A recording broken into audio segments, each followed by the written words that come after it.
You might be surprised to hear this, but regular potatoes are actually one of the worst foods you can eat. They belong to the nightshade family, which includes some of the most toxic plants out there. Unfortunately, potatoes contain high levels of toxic lectins. They also have a natural pesticide called glycoalkaloids, which act as the plant's first line of defense against insects.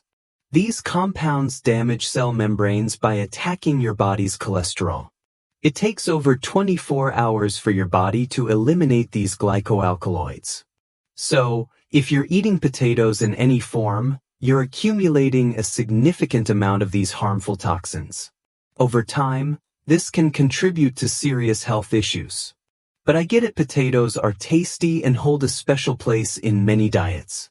The good news is that sweet potatoes are a fantastic alternative. You can prepare them just like regular potatoes. Unlike regular potatoes, sweet potatoes are low in lectins and packed with vitamins A, C, and B, as well as a wealth of polyphenol. What makes them especially beneficial is that they contain resistant starch if you cook them, cool them, and then reheat them. Without this important step, they don't have much resistant starch. Let me explain resistant starch for a moment. These are soluble fibers that we don't digest well. Instead, our gut bacteria feast on them because they've passed through our digestive enzymes intact. Cooking and then cooling starches actually increases the amount that resists digestion. Sadly, most people skip this step. What I recommend is cooking your sweet potatoes however you like, then cooling them in the fridge. Make a batch on the weekend and store it. When you're ready to eat, simply reheat them on the stove, in the oven, or microwave. The cooled and reheated sweet potatoes will have much more resistant starch than freshly cooked ones. This simple trick makes a big difference for your gut bacteria. Remember, starches are chains of sugar molecules that enzymes break down into glucose. The harder those bonds are to break, the more resistant the starch is to digestion. That means less sugar absorption for you and more fuel for your gut microbes. Interestingly, the Okinawans, some of the longest-lived people on Earth, and the Kitavans from Papua New Guinea eat diets very rich in resistant starches. In fact, 85% of the Okinawan diet comes from purple sweet potatoes. These tubers are loaded with anthocyanins and polyphenol, which give them their purple color. If you've read Unlocking the Keto Code, you know these dark polyphenol help uncouple mitochondria, promoting longevity.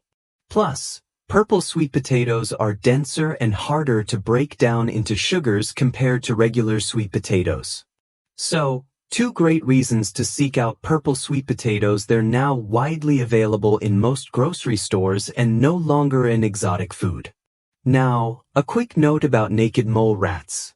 You may remember from the longevity paradox that these rats in the Sahara Desert live about 20 times longer than other rat species. One reason is their gut microbiome, shaped by a diet rich in underground tubers and roots. Many believe these foods help uncouple their mitochondria and improve their gut health, contributing to their extraordinary lifespan. If you remember, I've always been a fan of yams over sweet potatoes. Often, yams are mislabeled in grocery stores, and what's sold as a yam is usually a sweet potato. True yams belong to the lily family and originated in Africa, just like our ancestors. So, whenever possible, choose yams that are closer to what our ancestors ate. Still, the purple sweet potato is the real winner, and it's easy to find. Want to get creative?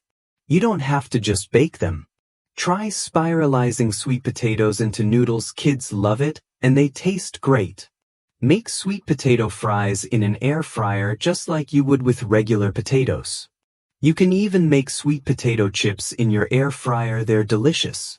I have plenty of sweet potato recipes in my books, like kale and onion sweet potato hash or sweet potato gnocchi. One last tip: the more intact the plant material, the more resistant starch it contains, making it better for your gut bacteria.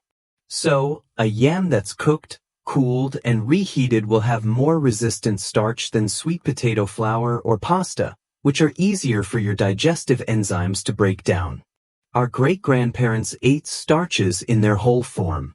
That's one reason they didn't suffer the same health and obesity problems we see today. They simply didn't have processed starches or the tools to alter them into unrecognizable forms. If you want a tasty potato alternative recipe, check out my video on the Health Revival YouTube channel titled Potato Salad That's Lectin-Free. There are so many ways to add whole sweet potatoes to your diet. Be sure to watch the next video too. Sadly, almost all granola sold in this country, even many organic brands, are contaminated with Roundup,